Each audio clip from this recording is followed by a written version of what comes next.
What's up guys, just Messi here, welcome to a brand new video, welcome to a daily dose of transfer gossip. Today's going to be Wednesday, the 3rd of August. Got a lot to get through today, a lot of confirmed news and a lot of really good rumours. So before we start guys, if you can smash 1,500 likes, that'd be absolutely awesome. If you're new to my channel, click the subscribe button for daily FIFA content, and in the comments below, let me your thoughts on today's rumours, the rumours I should do in the next episode. And if you missed yesterday's video, that'll be down below in that description box guys. You know schedule 8 10 transfers. If there is a second video of the day, that'll be after 9 PM. So let's start off with the confirmed deals as we always do guys. So first up we've got Pablo Hernandez going to Leeds United. And I've noticed a fair few comments as of late saying Ross, you've missed this player, you've missed that player, but basically I record these videos in between like 11 PM and 2 AM. And once the video is fully edited I then upload the video of course and then schedule it for 8 AM in the morning. So if a transfer goes through anywhere like say after 8 AM I can't do it until the next day. So I thought I'd very quickly mention that. So Pablo Hernandez has joined from a club called Al Arabi in the Qatari League on a loan deal. Apologies if I've already said that part. Now the second player is going to be João Teixeira today, going to Wolves. That is from Benfica on a loan deal. It's actually the second Benfica player Wolves have got on loan in the last couple of days. They also bought this man yesterday, John Dadi Bodvarsson. He's an Icelandic striker. I'm not too sure if he's actually part of the Euro 2016 squad. If he was, fair play. He may have actually scored a couple of goals. I can't actually remember his name.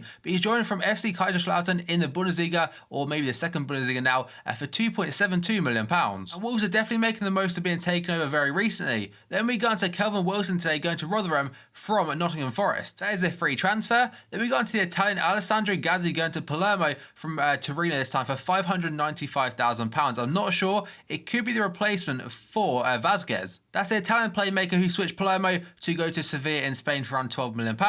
Then we go on to Anazi today going to Trabzonspor in Turkey. He's from Lazio for £4.25 million. This guy has got a really nice looking non-rare card to be fair. I imagine will be quite good for starter teams next year if he's quite similar. Then we go on to Max Cruz today going to Werder Bremen. That's from Wolfsburg for £5.1 million. That's just 1 year after him joining Wolfsburg for £10.2 million last summer from Borussia Mönchengladbach. I'm assuming he's also the replacement for Uja, who obviously left Werder Bremen to go to the Chinese League for nearly £10 million. So it's good business by them. I believe he also used to play for Werder Bremen earlier in his career as well, like 2007. Then we got on to Idrissa Gueye today, completing a switch to Everton. There were a couple of rumours yesterday suggesting that West Ham were trying to kind of get in the deal as well and match Everton's £7.1 million bid, which actually was release clause. By the way, he's chosen Goodison Park and joined for again 7.1 mil, which I think could be quite a good deal in the long run. Then we go on to Roberto Soriano today, going to Villarreal. That's from Sampdoria for £11.99 million, just short obviously of 12 mil or 14 million euros. So it looks like quite a decent non-rare card. I'm not sure he potentially could get an upgrade for FIFA 17.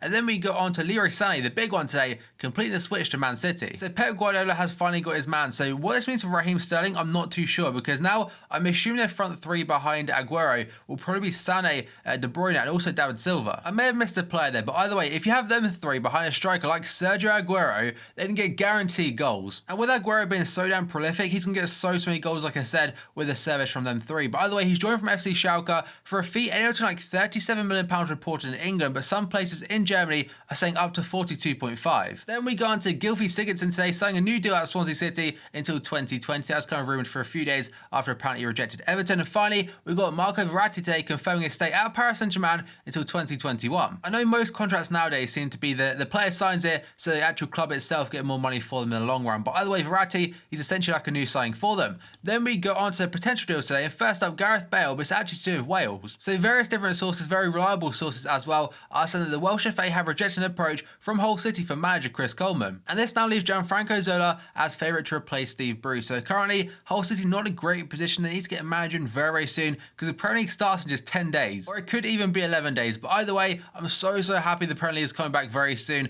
Interested to see how some of the signings actually settle in and stuff like that, and hopefully gets off to a very good start. Now we go on to the first transfer, Charlie Taylor. Actually, it's not really even a transfer. He tried getting a transfer away by handing in a transfer request over the weekend, but Leeds, they rejected it. Apparently, Gary Monk and the owner agreed to not sell a player during the window, and therefore the transfer request has been formally rejected. And the end of the statement basically says they have every confidence that the player will continue to conduct himself in the very same way as they currently are, trying to push for the top of the championship. Now we go on to Martin Di Michelis today, linked to Espanyol. According to Sport today, former Man City defender Martin Di Michelis has arrived in Barcelona to begin talks with Espanyol regarding a move to the La Liga outfit. So he was released by Man City back at the end of June, and there was a lot of rumours suggesting he'd go back to his home country of Argentina Argentina to play in the Primera Division. But either way, going back to Spain where he's previously played for Malaga. And now we go to Sergi Samper today, linked to Valencia. So apparently Valencia are in advanced negotiations over the signing of Barcelona midfielder and wonder kid Sergi Samper, according to Super Deporte. The final decision over whether Barca will part ways with Samper will be taken by coach Luis Enrique. Both Enrique and Samper are open to the idea of a move. Barca would loan out the 21-year-old who managed only one La Liga outing last term, so he's not a player getting too many minutes as of right now, but is a massive prospect.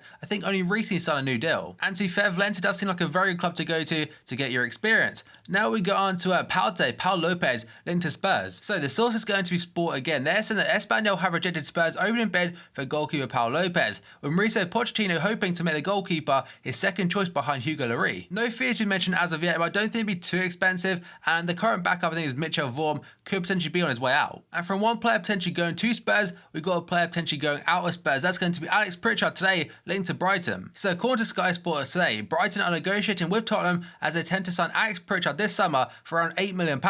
Apparently talks between the clubs and the player are progressing very well. That includes the personal terms and obviously the transfer fee itself. So imagine anywhere between like 6 to 8 mil. I did mention 8 mil before, but 6 to 8 mil probably around that mark. And I'm pretty sure he's left out of Spurs pre-season preparations as well, so it looks like he will be on his way out. Then we go on to Bastian Schweinsteiger today, a man that's been mentioned a hell of a lot as of late, linked back to Bayern Munich. Sebastian Schweinsteiger has been told there could be a place for him back at Bayern Munich if he leaves Man United. Sky sources understand Schweinsteiger is one of several players United are open to selling this summer, and the Bayern Munich chairman spoke to Sport Bild and said, should he speak at some point about a desire to return, then we will discuss it with him. And on top of this, according to Daily Mail today, Schweinsteiger has been banished to the Manchester United reserve team dressing room and will train with the youth team. And the reason United could struggle to get rid of him this summer is the simple fact he's currently on £130,000 per week. And there is one tweet in particular, I think from Toby Schweinsteiger, which I believe is his brother that currently works at Bayern Munich still. He said, no respect. And apparently he is referring to his brother currently training with the reserve team. So either way, if that is true, very, very disrespectful from Jose Mourinho.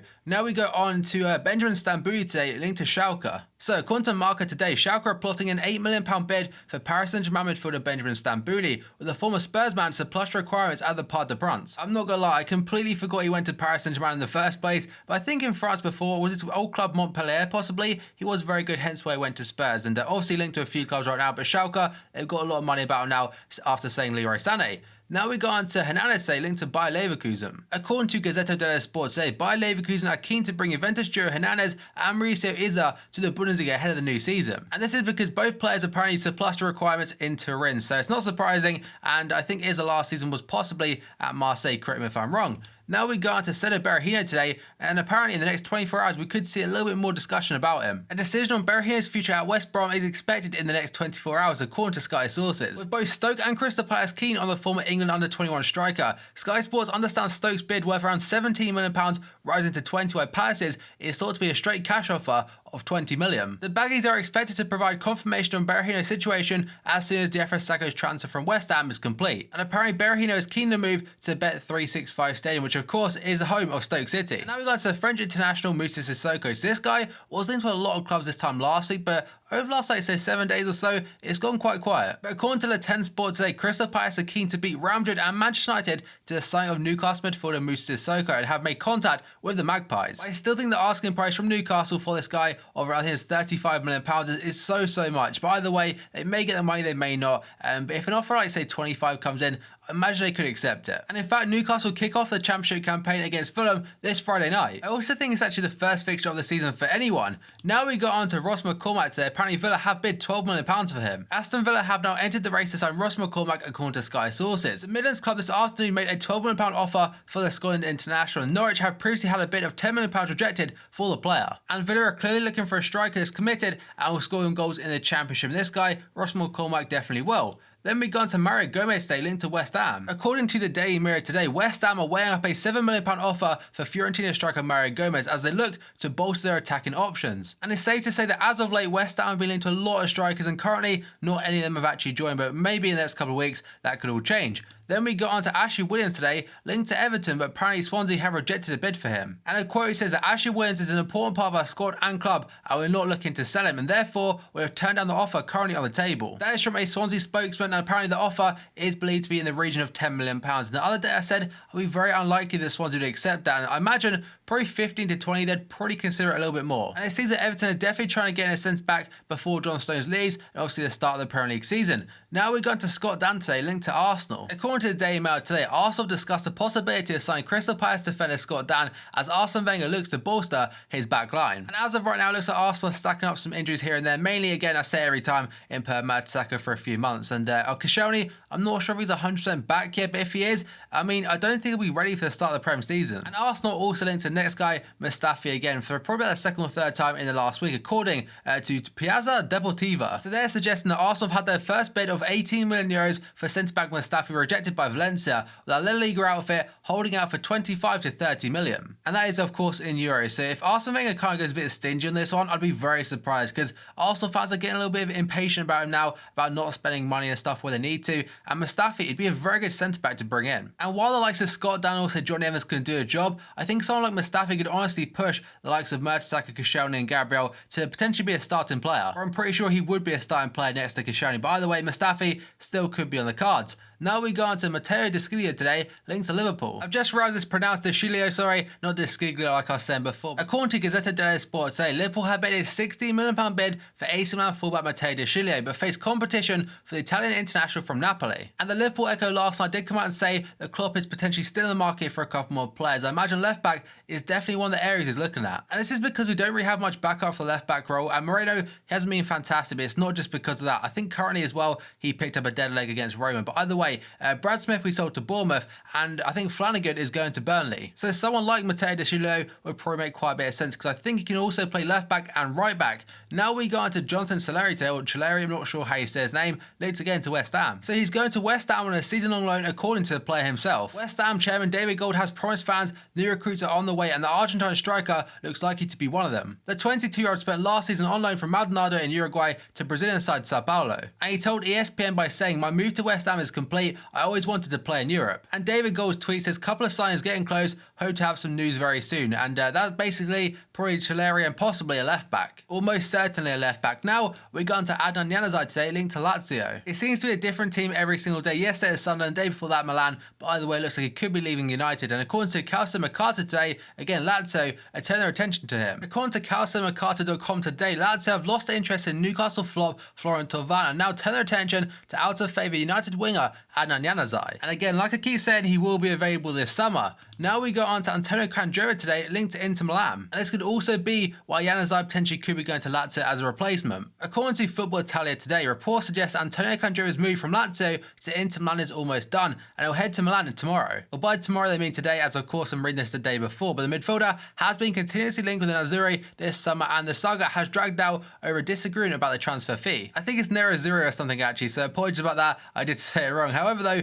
Gazzetta dello Sport is now reported that Candreva is ready to head to Milan and will take his medical on Thursday at the latest. The Italian international was even reported to have chosen his shirt number, requesting the number 87. Lazio were asking for 25 million euros for Candreva, but it's likely a deal will be found for around 21 mil plus bonuses. And at the start of the summer, he was linked to Chelsea, probably because of Antonio Conte. Now, we go on to Julian Draxler today. Apparently, it's told Wolfsburg he wants to leave. So last night, Julian Draxler told Bild he wants a transfer, and Bild are now saying Arsenal want him. And the quotes from Draxler read, "I want to leave Wolfsburg, the coach knows, for more than 3 weeks. I told him how I see the whole situation and what I want, which is to lead the club. It was always clear between all parties that I would like to go to a top international club if the opportunity arises." And now Sky Germany are suggesting that Arsenal and Juventus are both in for him, but his preferred club out of the two would be Arsenal. And over the last 2 or so years, it has been Draxler to Arsenal a hell of a lot in the rumour mill. Now we go on to Lassana Diarra today, linked to Valencia. Valencia are in pursuit of former Real Madrid anchorman Lassana Diarra, according to AS. The Mestalla club are looking for an experienced defensive midfielder, and Diarra appears to fit the bill.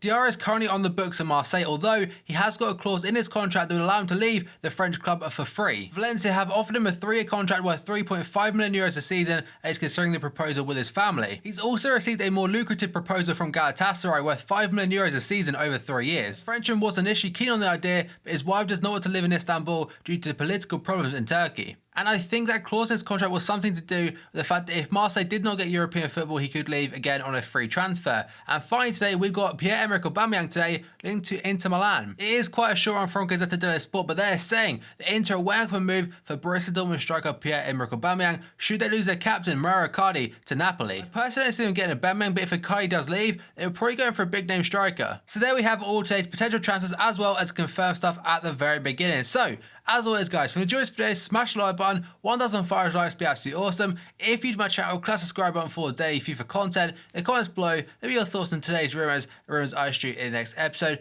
And if you missed yesterday's video, it's down below in that description box, guys. 8 minutes transfers, and after 9 PM is the second video of the day. So thank you for watching this video, and I'll see you next time.